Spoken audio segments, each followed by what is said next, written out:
Hello everyone, it's Satish and this is our third session we are dedicating to build up our lexicon. Words are free but it may cost you if you don't value them. It is bitter but true. One word of someone gives you the pain of a life. On the contrary, one word maybe made your life from sweet Fanny Adams to a treasure. Words are the most influential and mightiest weapon in the world. It is just a matter of an adroitness and prowess to utilize it whenever we need it.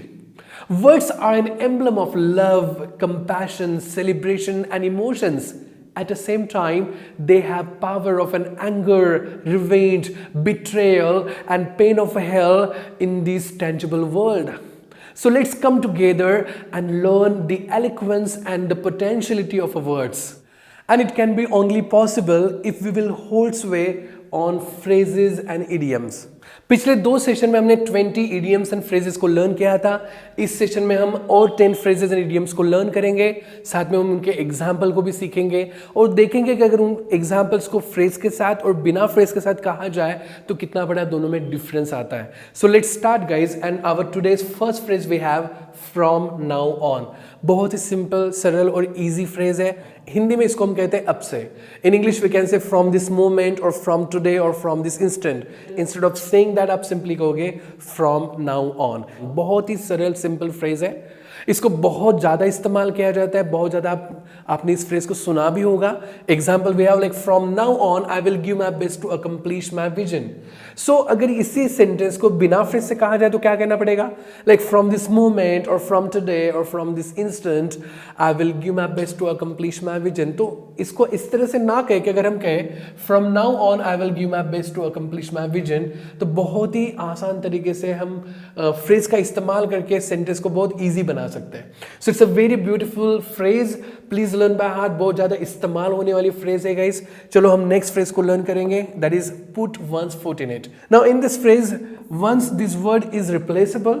इसके जगह पे हम his, my, her, their ऐसे words इस्तेमाल कर सकते हैं. And the meaning of this phrase के बीच में टोकना means whenever you say something that causes someone to be embarrassed, upset or hurt, means whenever you say something without thinking, and that something can be hurt someone, so that time we use this phrase that is put one's foot in it. Example we have, she put her foot in it by asking him about his marriage. She didn't know that he got divorced. फिर से वही करके देखते कि अगर यही sentence बिना phrase से बोले तो क्या होगा? Like she didn't have an idea that he got divorce and because of that he got hurt a lot, he got upset a lot and he couldn't understand. He felt very embarrassing in front of all the people. इतना सब कुछ कहने से अच्छा simply आप दो line कह दीजिए that she put her foot in it by asking him about his marriage and she didn't know that he got divorce. That's it. ये दो लाइन में हम पूरी इंफॉर्मेशन दे देंगे. हमें 4 या 5 लाइंस बनाने की जरूरत नहीं पड़ेगी. So it's a very beautiful phrase guys. Put one's foot in it. Please learn by heart. We have a next phrase here, foul play. It means stabbing in the back of someone. Means whenever you feel that somebody has been done any unfair deal with someone, so instead of saying that much, आप इतना सब कुछ कहने से अच्छा simply कह लीजिए fall play.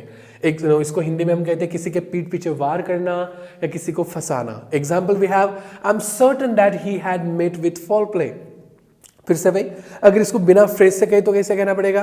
Like I came to know और I am confident, I know very well that definitely somebody has been done any unfair deal with him और somebody has been stabbed in his back. Instead of saying that much, इतना क्यों कहना है? आप simply कह लीजिए I am certain that he had met with foul play and that's it. एक line में हम बहुत कुछ बता सकते हैं. तो बहुत ही इंपॉर्टेंट एंड ईजी फ्रेज है. इसको भी अच्छे से लर्न कर लेंगे. चलो next phrase we have that is something on foot. इसको हम हिंदी में कहते हैं अपने पैरों पे चल के जाना. Means whenever you walk on your own foot and you are not traveling by any vehicle, so instead of saying that आप simply कहोगे on foot. Example we have, he was on his foot since an hour.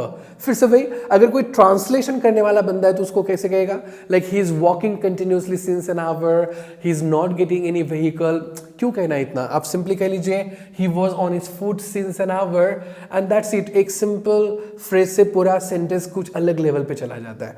तो बहुत अच्छे phrases को हम अच्छे से learn करेंगे. चलो next phrase we have have one foot in the grave. Hindi में हम इसको कहते हैं मौत के सामने खड़े रहना या बुरी तरह से फंस जाना। गाइज ऐसी हमने एक फ्रेज देखी थी फर्स्ट सेशन में, एट गन पॉइंट, लेकिन वो फ्रेज किसी और कंडीशंस पे अप्लाई होती है। ये फ्रेज कुछ और तरीके से हम अप्लाई कर सकते हैं। Means whenever you feel that you are in extremely terrible condition और you do have a do और डाई सिचुएशन, और when you consider yourself that you are finding yourself very close to death, so instead of saying that आप simply कहोगे have one foot in the grave. बहुत ही important phrase है guys. Example we have, he has his one foot in the grave when he found that he had a cancer। फिर से भाई अगर इसी फ्रेज इसी सेंटेंस को बिना फ्रेज से कहे तो कैसे कहेंगे? Like when he came to know that he had cancer, he realise that he was in extremely terrible condition of his life and he realise that he was about to die. कितना कुछ कहना पड़ा। इससे अच्छा आप simply कह लीजिए he has his one foot in the grave when he found that he had a cancer, and that's it. एक फ्रेज से पूरा सेंटेंस कुछ अलग ही लेवल पे चला जाता है और उसमें वो सब मीनिंग मिलता है जो हमें कहना है। सो बहुत ही इंपॉर्टेंट फ्रेज है have one foot in the grave. इसको अच्छे से लर्न कीजिए। चलो next phrase we have go to extremes. In Hindi सारी हदें पार कर देना।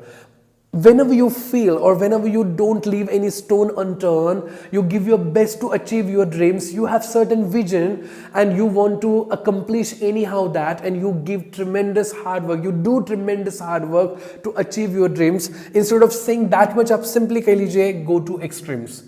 बहुत ही इंपॉर्टेंट फ्रेज है। Example we have, she will go to extremes to achieve her dreams and make them in reality.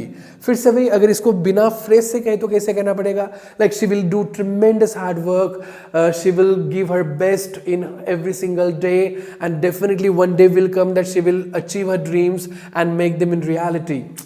कितना कुछ कहना पड़ा। उससे अच्छा सिंपली आप कह लीजिए she will go to extremes to achieve her dreams and make them in reality. तो ट्रांसलेशन करने की जरूरत नहीं पड़ेगी। अगर हम फ्रेज का इस्तेमाल करेंगे तो वही एक सेंटेंस एक अलग तरीके से कहा जाएगा और बहुत सारी इंफॉर्मेशन हम कम से कम शब्दों में दे पाएंगे। So it's a very beautiful phrase, please learn by heart. Now let's learn the next phrase we have, cast an eye over or runs one's eyes over। Means whenever you talk about this phrase, यहाँ पे जो once word है ये replaceable है। इसकी जगह पे हम हीज, हर, माई, योर ऐसे वर्ड्स इस्तेमाल कर सकते हैं। इसका हिंदी में मतलब होता है नजर फेरना। Means whenever you overlook something very quickly and you come to any judgement, so instead of saying that आप सिंपली ये दोनों फ्रेज का इस्तेमाल कर सकते हो। चलो दोनों फ्रेजेस के लिए हम एग्जाम्पल्स देखते हैं। Please run your eyes over this and let me know what you think. अगर हम किसी को कह रहे हैं कि झट से देख लो और मुझे बताओ आपका ओपिनियन क्या है, तो हम इस सेंटेंस का एग्जाम्पल का इस्तेमाल करेंगे। Let's take second example, she cast her eye over the apartment appalled by the mess. फिर से वही अगर इसी सेंटेंस को बिना फ्रेज से कहे तो कैसे कहेंगे? Like she was in extremely shocked when she found that her apartment was in mess and she looked at once and she was in extremely shocked. क्यों कहना है इसे 3-4 लाइन? उससे अच्छा आप सिंपली कह लीजिए she cast her eye over the apartment appalled by the mess, and that's it. एक सिंगल फ्रेज से सेंटेंस कुछ अलग लेवल पे चला जाएगा। तो बहुत ही इंपॉर्टेंट फ्रेज है हमारे पास, कास्ट एन आई ओवर और रन्स वंस आईज ओवर। सो अच्छे से इसको लर्न कीजिए और रेगुलरली आप इस्तेमाल कर सकते हो।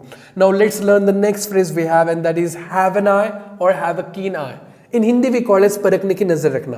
ये जो दोनों फ्रेजेस है एक दूसरे को सब्सटीट्यूट है। आप दोनों में से कोई भी एक फ्रेज इस्तेमाल कीजिए। What's the meaning of this phrase? Whenever you find someone is extremely talented at noticing something, और if you find someone has a sense of judging something at a certain condition, he is very professional about it, so that time instead of saying that much आप simply कहोगे have an eye और have a keen eye. बहुत ही important phrase है। Example we have, Saili has a keen eye for detail so each dress is beautifully finished off. अगर इसी sentence को बिना फ्रेज से कहे तो कैसे कहेंगे?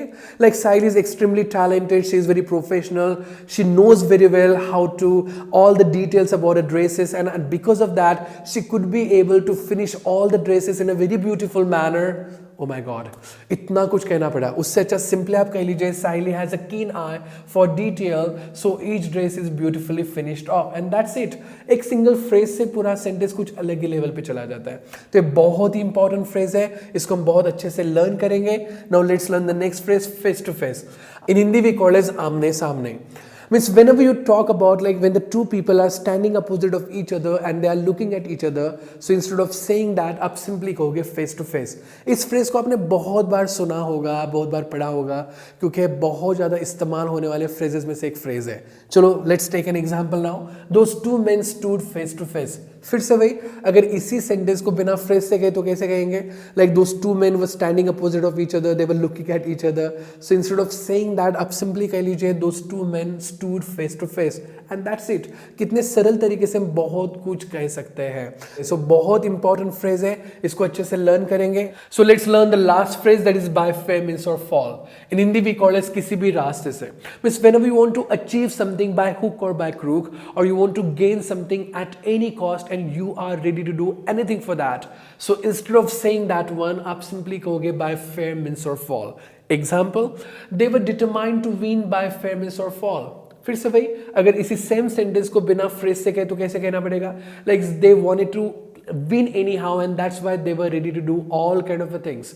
Means they were going by good ways or bad ways, but they wanted to win anyhow and they did that.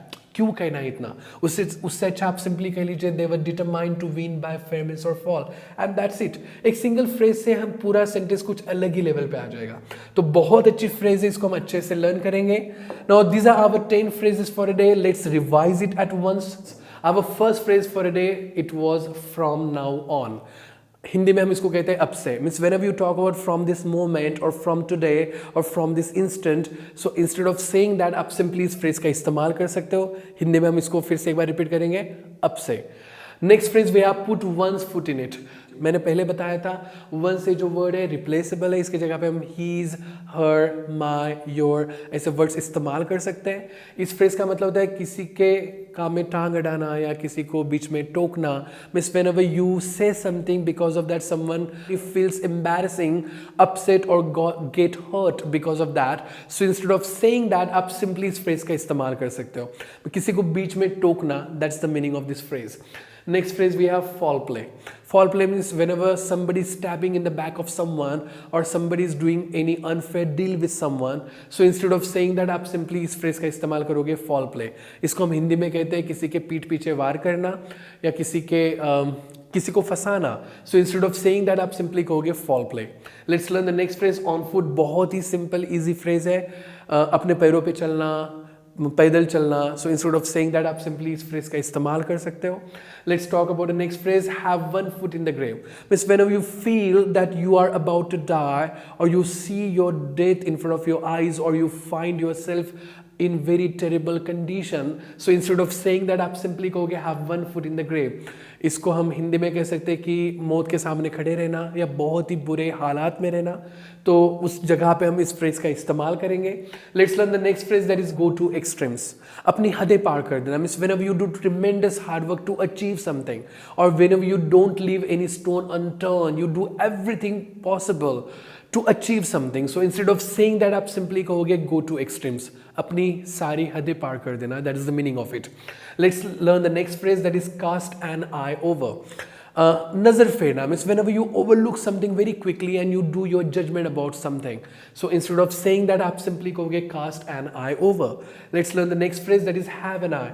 मैंने आपको कुछ परखने की नज़र रहना. Means like whenever you have an ability or whenever you have a sense to notice something in a very easy way, you are very prominent in it, you are very professional in that. So instead of saying that much आप simply कहोगे have an eye.